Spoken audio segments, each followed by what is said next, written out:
Hi, I'm Shreya, and I would like to thank the modern telecommunication that we can all attend this event sitting at home.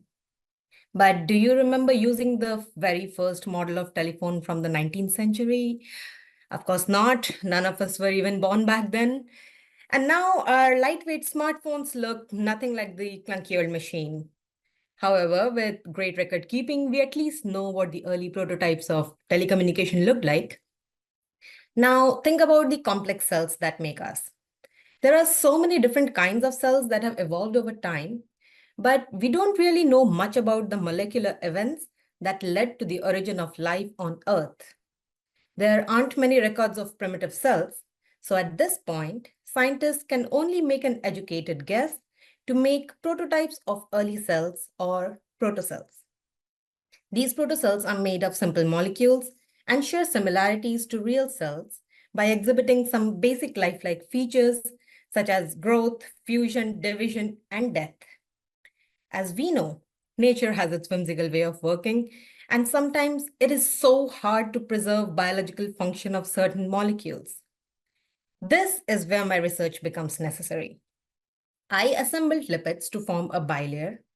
Like a cell membrane, this lipid bilayer closed upon itself, forming a compartment called a vesicle that has aqueous solution on the inside and outside.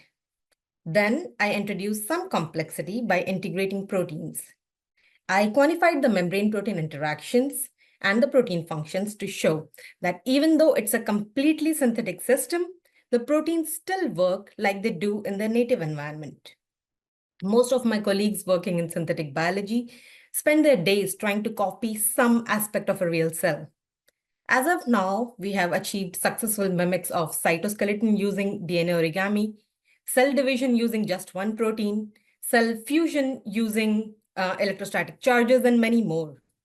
An ambitious goal now will be to combine all these modules to build a functional synthetic cell. Synthetic biology also comes with other research perks, such as new kinds of vaccines. The latest one was where RNA was wrapped inside a biomimetic bilayer. Over the last few years, we have seen how cells took up the vaccine and how we took down the pandemic. It is amazing to see how these protocells differ in many ways, yet capture some essence of life. It is as if our cells are smartphones that nature designed and meticulously built, but forgot to write the manual. We scientists are here to figure that out and along the way get inspired to build other cool stuff. Thank you.